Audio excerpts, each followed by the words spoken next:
Good afternoon, everyone, and welcome to today's short briefing.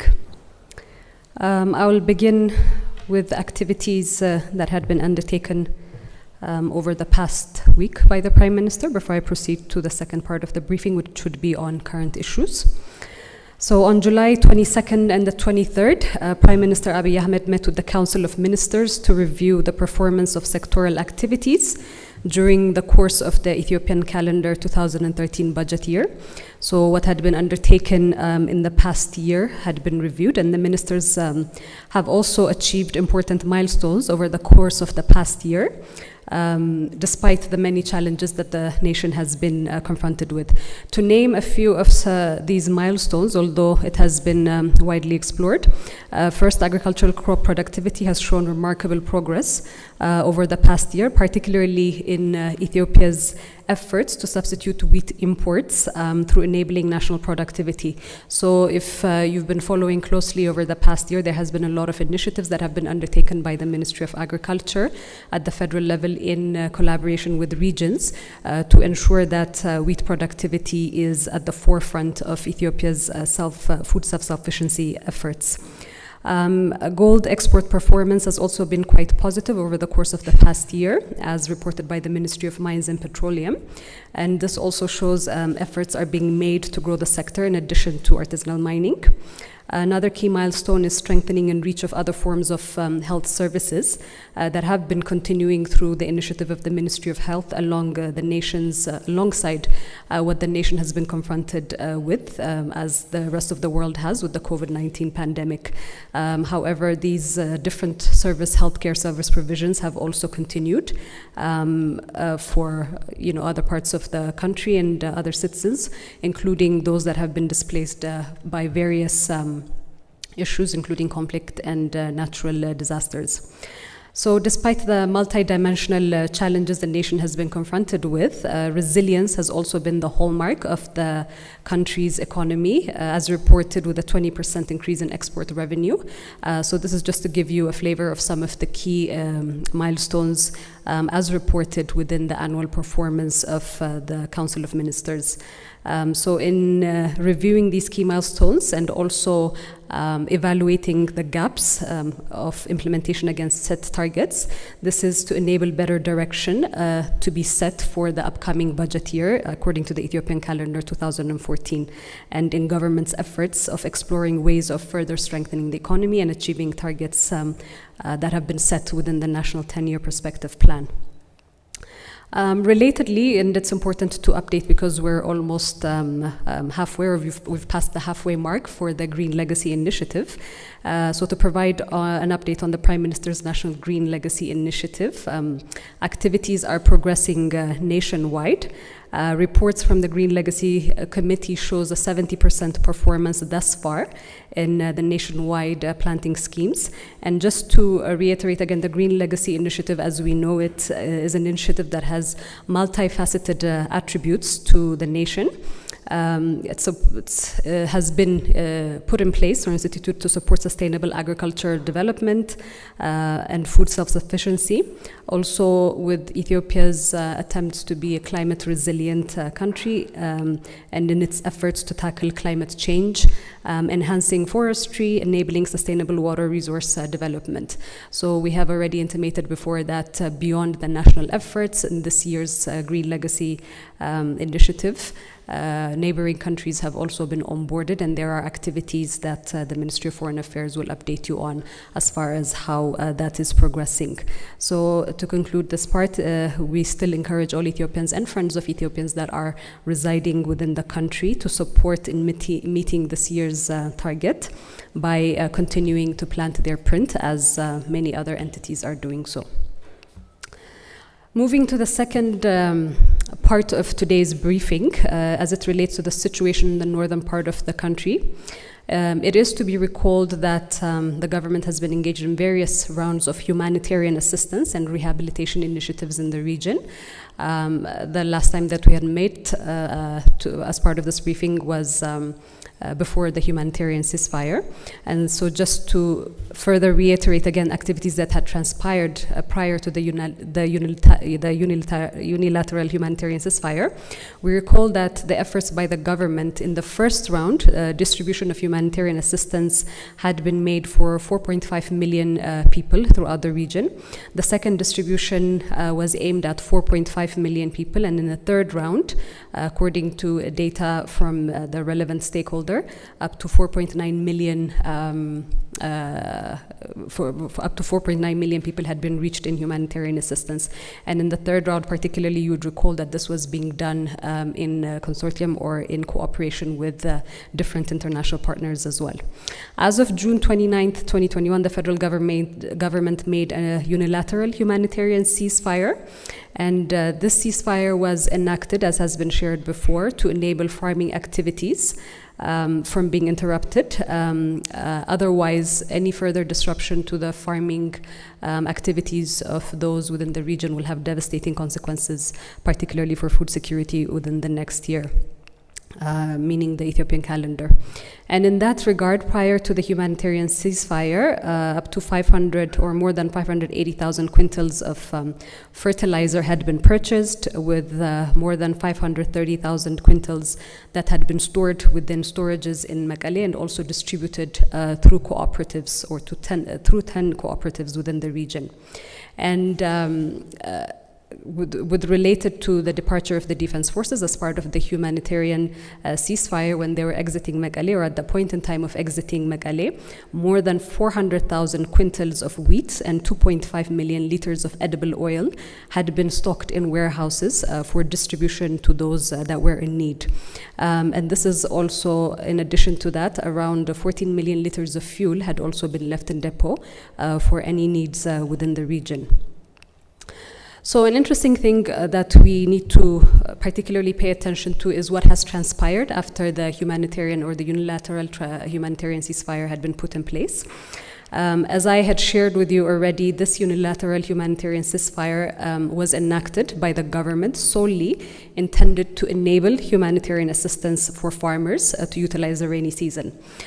You would recall that there was a lot of international outcry. There was a lot of outcry about enabling this access to support civilians reclaim their livelihoods. So in that effort, the government did take this decision that was a political decision as well as a security decision that was reached through deliberations within the National Security Council. However, the TPLF have outright rejected the ceasefire, and this has been made public, and rather pushed the people of the region into further risk. Following the government ceasefire, TPLF have continued with their belligerence and fatalistic approach of encroachment into other regions. So it's not something that has remained contained within the Tigray region, but this encroachment has gone further into the Amhara and Afar regions. So instead of taking this opportunity to support or taking the unilateral ceasefire to support Tigrayan farmers and those in need of humanitarian assistance within the region, as that was a huge outcry even from their end, they have resorted to mobilizing civilians as human shields and violently harassing communities in the Amhara and Afar regions, as well as within the Tigray region.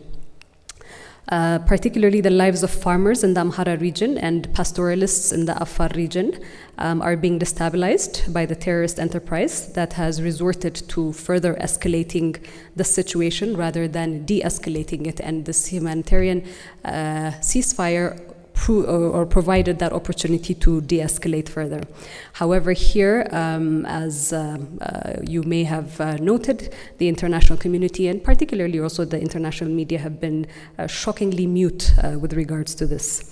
We have reports of women's farming monasteries in the Amhara region that have been targeted and looted while the women fled and hid in the forest till the TPLF recruits left. We have also evidence surfacing of utilizing children as combatants by the TPLF, employing and utilizing illegal substances to encourage them.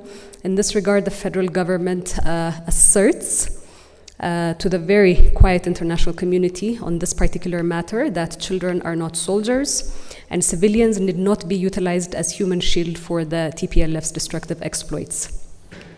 There are also reports that indicate that food assistance that I mentioned to you, about 400 or more than 400,000 quintals of wheat that had been left in storage for the needy, is being exploited by the TPLF for recruitment. Humanitarian assistance in transit to the region has also been blocked from reaching those in need by the group. Furthermore, we also have been receiving reports of killing of Tigrayans considered pro-government by the TPLF and who are residing within the region. Confirming the group's exploitation and violence against the very people in whose name it says it is standing for.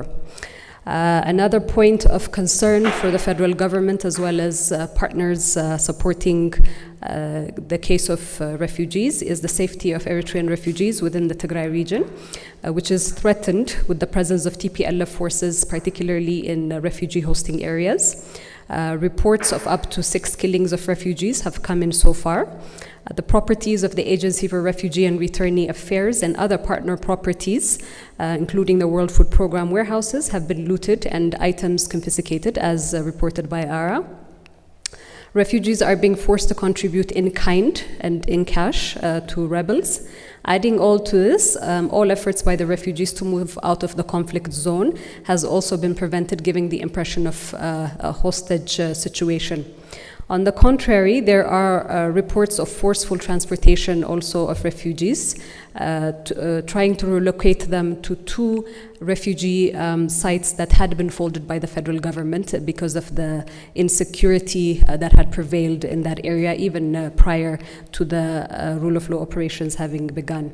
And this refugee camps had been closed following the attacks in November 2020 by the TPLF, but now we are getting reports that there's efforts to move them back to that area. So while all these very overt, egregious acts are being committed by the TPLF, they're also very open and vocal belligerence against the stability and security of the state has escalated with these blatant statements and threats to attack other regions and the capital as well.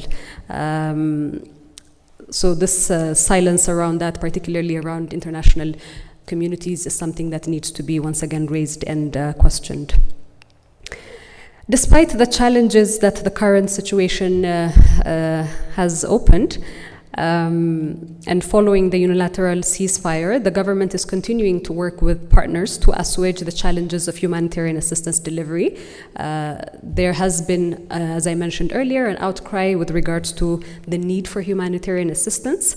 Nevertheless, the government is working closely with partners, and humanitarian aid supply and distribution system guidelines, transport system guidelines have now been developed to facilitate the humanitarian coordination with partners that are active in trying to find a way to deliver assistance.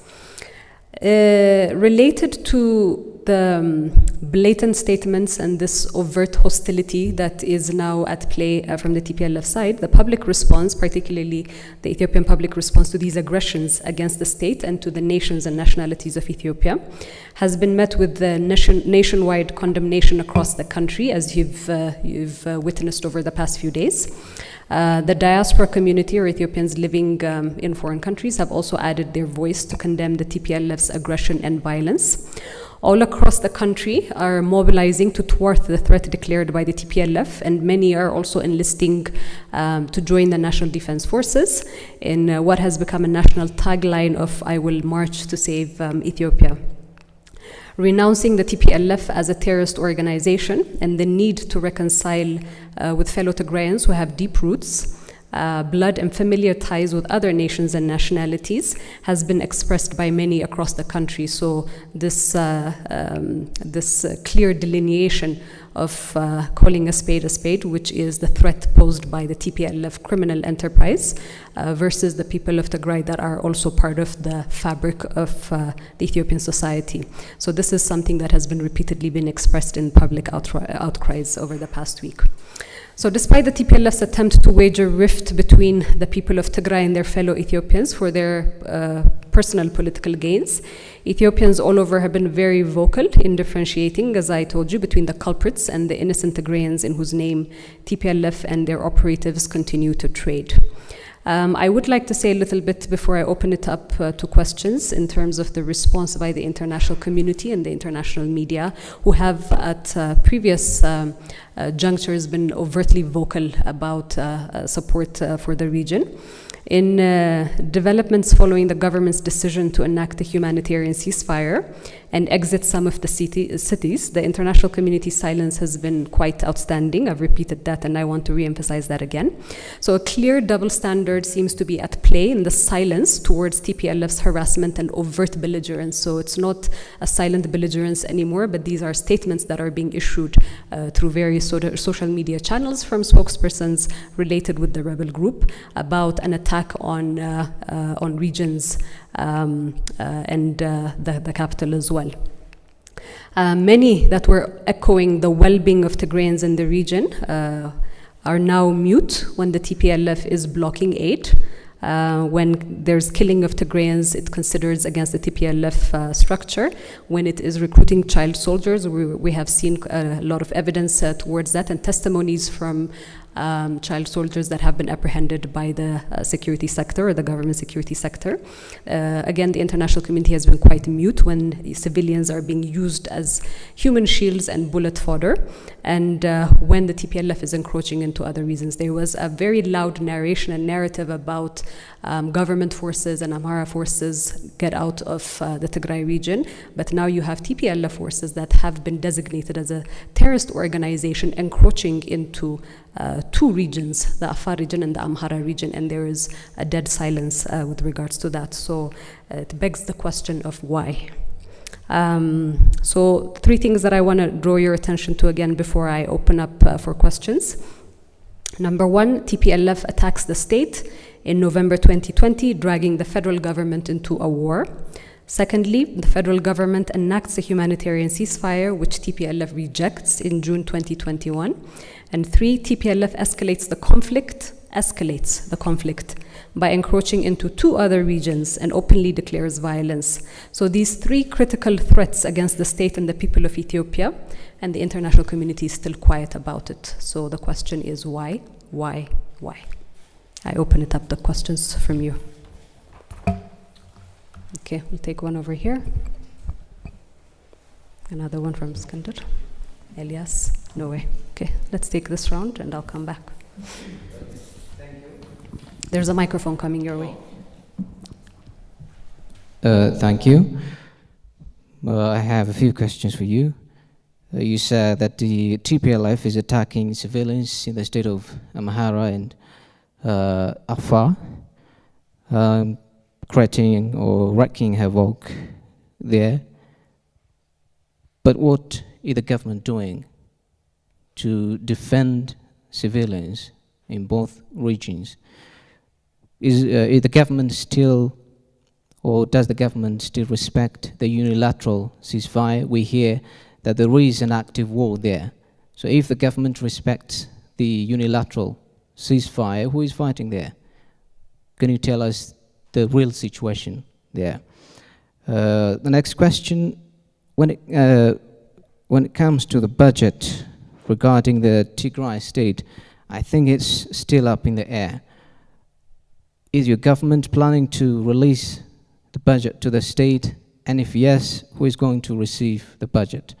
And if not, what is the plan forward? When your government declared a unilateral ceasefire, it mentioned that there might be entities in the TPLF who may resort to peaceful negotiations. Is there any development about it? Is your government ready to negotiate with the TPLF?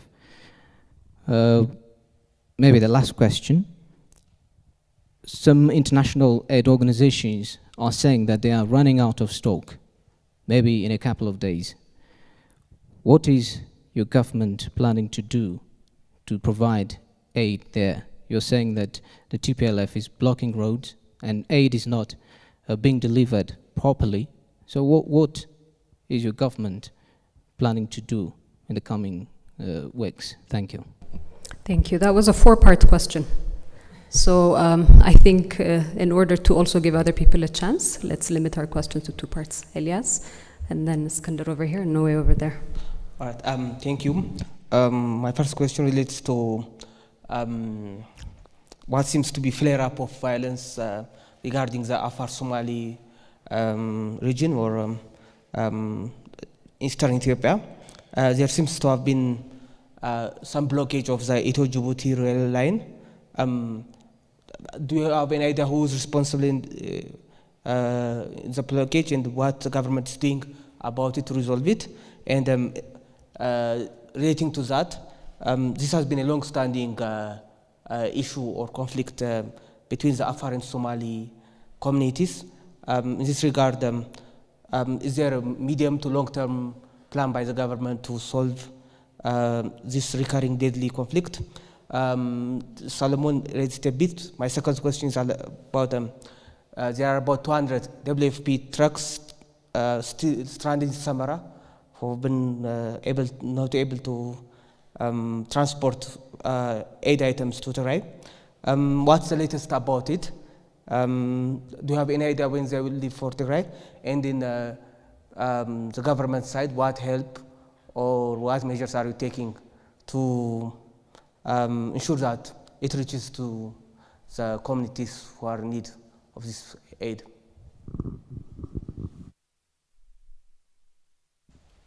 Thank you.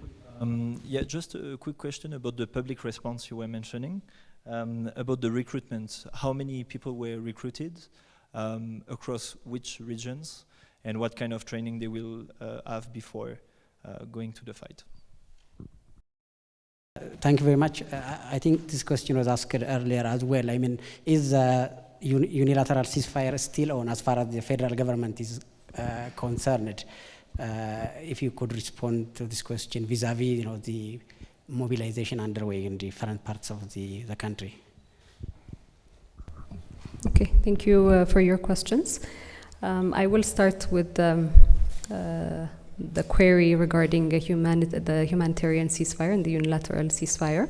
As I had intimated twice or 3 times in the opening part, the purpose of the unilateral ceasefire was to enable farming communities within the Tigray region who, if they miss the season, would have dire consequences for their livelihoods, because the region is known to be food insecure to begin with, prior to the rule of law operations and the attacks of the Northern Command by the TPLF.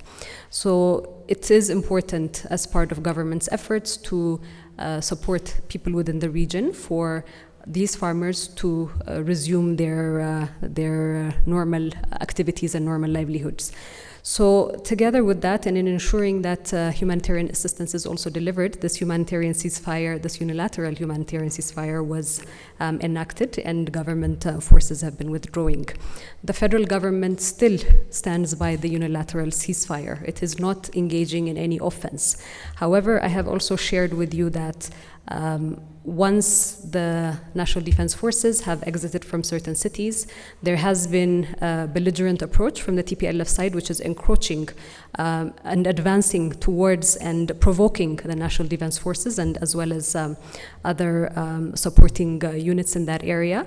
So this provocation has also crossed the boundaries of the Tigray region, has entered into 2 other regions as well. In this regard, again, the National Defense Force still maintains the humanitarian ceasefire, but has to defend, because any encroachment that continues or any provocations that continues by this group is a threat to the state as well. So the posture of the National Defense Forces is a defense posture. Noe, you asked about the public mobilization and the recruitment or the enlisting into the National Defense Forces. Many regions have participated in this, so we have recruits willingly joining the army from Oromia, from the Amhara region, from Sidama, from the southern region, from Harari region as well. With regards to the numbers and the types of training and these very detailed information, that is subject to military discretion. So if they do find the need to be communicating it publicly, they will do so at that point in time. Somebody had raised the question of negotiating with the TPLF, and I think I throw this rhetorically back to you as well and to those that are listening.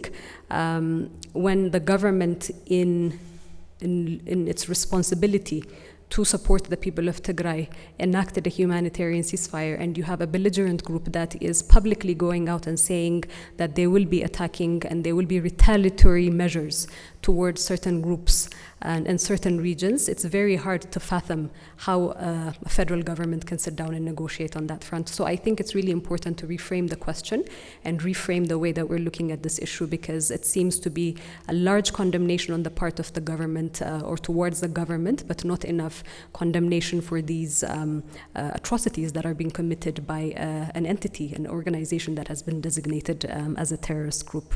With regards to Elias, your question on skirmishes between the Afar and Somali regions, these have been happening over time. These skirmishes flare up at certain points in time, certain pockets in time, and then they do find a way to be resolved, and the federal government is also looking into that. So that should resolve, and so should the closures that you have been mentioning. I believe these are the key questions that you have asked. If I've missed anything, we could do one more round from people who have not asked a question, if there's any questions remaining from your end. So we'll take one over here. Okay, so it's your chance, and then we'll close off. Thank you.